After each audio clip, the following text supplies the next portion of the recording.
पुरोगामी महाराष्ट्रातली एक अतिशय हृदयविदारक अशी घटना या सगळ्या पुरोगामी माध्यमांनी दाबून टाकली.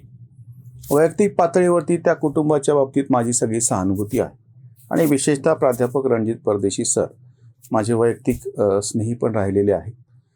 पण जी घटना घडली ती हृदयविदारक यासाठी आहे की ती केवळ त्या कौटुंबिक पातळीवरची दुर्घटना आहे असं नव्हे, तर स्वतःला पुरोगामी म्हणून घेणारे, पुरोगामी विचार मांडणारे, त्याच्या नावानं द वायर मराठी सारख्या ठरवून अजेंडा राबवणाऱ्या ठिकाणी पत्रकारिता करणारे सगळ्यांचं पितळ ह्यानं उघडं पडलंय, हा आमचा आक्षेपाचा मुद्दा आहे. प्रस्थापित माध्यमांनी ही बातमी दाबली हे आम्ही समजू शकतो किंवा ते दाबणारच होते आणि त्यांच्या त्या दाबण्यातूनच ह्याची जी प्रखरता आहे ती परत एकदा समोर येते.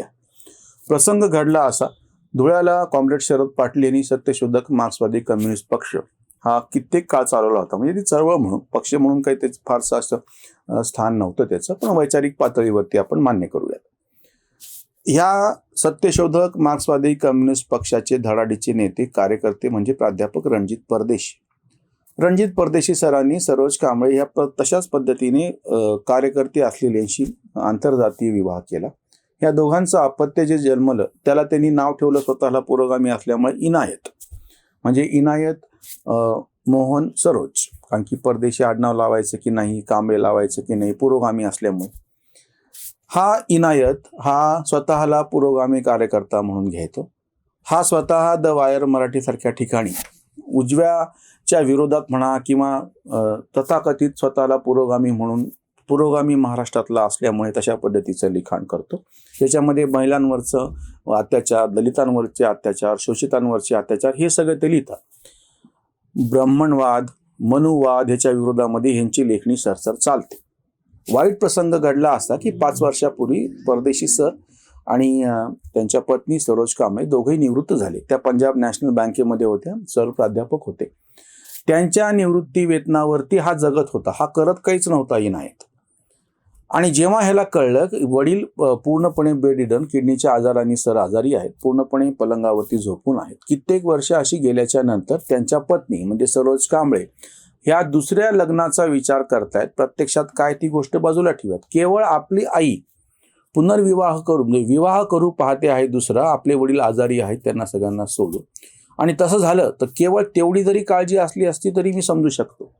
पण तसं झालं तर आईच्याकडची जी असलेली संपत्ती आहे, आईचं जे काही सगळं वेतन वगैरे, त्याचा फायदा आपल्याला मिळणार नाही हे कळल्याच्या नंतर अमानुष पद्धतीने इनायतनी आपल्याच आईचा छळ सुरू केलेला होता. त्याच्या छळाला कंटाळून ती माऊली काही दिवसांपूर्वी तिच्या बहिणीकडे, कल्याणला सुद्धा काटकर म्हणून त्यांच्या बहिणी आहेत त्यांच्याकडे जाऊन राहिलेली होती. ह्यानं तिला तिथे जाऊन त्रास द्यायला सुरुवात केली. मग शेवटी ती कंटाळून आपल्यामुळे दुसऱ्या कुटुंबात अडचण नको म्हणून परत आपल्या घरी वापस आली. तिला केलेल्या मारहाणीच्या खुणा, तिला जाळलं, त्याचा केलेला प्रयत्न, ह्या सगळ्यातून आणि तिला केलेली मारहाण, गुडघ्याला, पाठीवरती, गालावरती उमटलेले वळ आणि जखमा, या सगळ्याची छायाचित्र उपलब्ध आहे. तिच्या बहिणीनं शेवटी कदरून पोलीसमध्ये तक्रार केली. या सगळ्या भानगडीमध्ये प्रत्यक्ष मारहाणीच्या निमित्तानं किंवा शारीरिक स्थिती कमकुवत झाल्यामुळे असो, सरोज कांबळे यांचा 5 जून रोजी मृत्यू झाला. मृत्यू झाल्याच्या नंतर त्यांचा अंत्यविधी तातडीनं करावा म्हणून इनायत आणि त्याचे बाकीचे काही मित्र मागे लागले होते. पण पुरोगामी कार्यकर्त्यांनी आग्रह धरला. अगदी शववाहिनीवरती असलेली तो देह काढून घेतला आणि त्याचं पोस्टमॉर्टम केलं. त्याचा रिपोर्ट ह्या पुरोगाम्यांनी अजूनही बाहेर येऊ दिलेला नाही. मग त्यांचा अंत्यसंस्कार झाला. त्याच्या विरोधामध्ये तक्रार दाखल झाली. हा स्वतःच्या आजारी वडिलाला घेऊन फरार झाला कारण की त्याला अटक होईल म्हणून. आणि शेवटी मागच्या बुधवारी तो धुळ्याला पोलीस स्टेशनमध्ये सरेंडर झाला. आता तो खटला चालेल, बाकी काय अजून गोष्टी व्हायच्या ते होते. 2 अपेक्षा होत्या. सगळ्यात पहिली गोष्ट म्हणजे तुम्ही स्वतःला पुरोगामी म्हणता, तुमच्या घरातली काय समस्या याच्यावर मला चर्चा करायची नाहीये. रणजित परदेशी सरांच्या बद्दल सगळ्यांना त्यांच्या जवळीक आहे, त्यांच्याबद्दल सहानुभूती आहे, त्यांच्या वैचारिक मांडणीच्या बद्दल सगळा आदर आहे विरोध असताना सुद्धा. पहिली गोष्ट म्हणजे तुम्ही स्वतःला पुरोगामी म्हणून घेत असाल तर तुम्हाला ह्या पद्धतीचं विकृत वागणं कसं शोभतं. आणि त्याहीपेक्षा मला जास्त भयानक हे वाटलं की धुळे आणि त्या परिसरामध्ये जे काही सगळे पुरोगामी कार्यकर्ते आहेत ते शांत कसे बसले. म्हणजे आपला आहे म्हणून त्या आपल्या माणसाचे सगळे दोष आणि तेही असे जीवावर उठलेले. सरोज कांबळे या सुद्धा चळवळीतल्या कार्यकर्त्या होत्या आपलीच एक कार्यकर्ती तिच्या घरी अत्याचाराला तोंड देते आहे, मुलाकडून मारहाण सहन करते आहे, अगदी मृत्युमुखी ती पडली आहे आणि त्या कार्यकर्त्यांना आवाज उठवा वाटत नाही. ही समजा घटना इतर कुठे घडली असती किंवा भाजप संघवाल्याच्या घरात घडली असती तर यांनी अख्खा भारत पेटून दिला असता त्या निमित्तानं. जसं की अखलाकच्या निमित्तानं बोलतात किंवा रोहित वेमुलाने आत्महत्या केली तर ती आत्महत्या नसून हत्याच कशी आहे असं बेमुरत खोरपणे हे सगळे आजही सांगत फिरतात.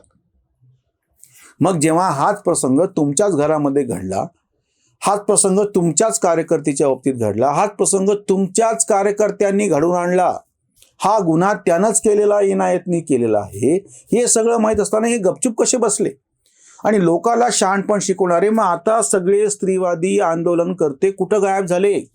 त्या मेणबत्त्या कुठं गेल्या सगळ्या? एक सुद्धा ट्विट तुम्ही दिसतं का बघा.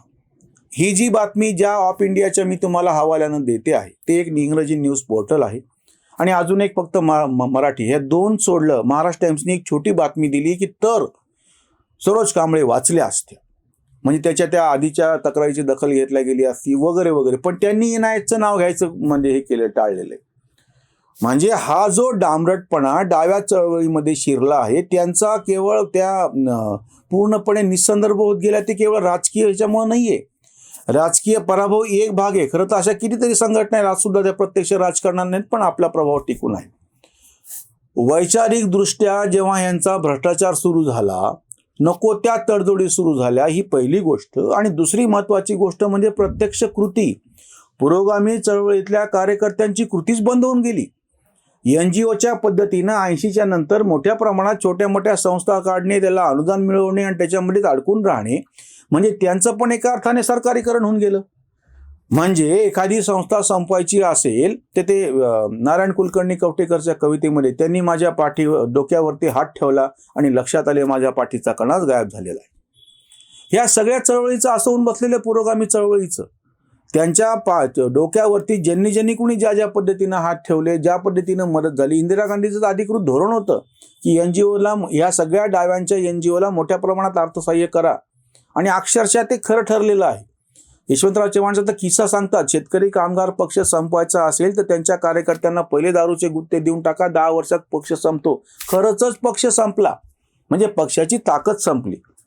त्या पद्धतीने यांनी NGOचा प्रयोग केला. सगळे डावे समाजवादी चळवळीतले, साम्यवादी चळवळीतले कार्यकर्ते छोट्या मोठ्या याच्यामध्ये सरकारी अनुदानावरती, परदेशातल्या अनुदानावरती, परदेशातले दौरे, विमानं, यांचे वर्कशॉप, कार्यशाळा, झोळ्या घेऊन भटकणं ही फक्त स्टाईल झाली नुसती दिसायला. प्रत्यक्षात ते विमानात प्रवास करत होते, सगळ्या भांडवलदाराच्या नावानं बोंब मारत होते आणि अमेरिकेतून सगळ्यात जास्त मोठ्या प्रमाणात देणग्या यांना मिळालेल्या आहे.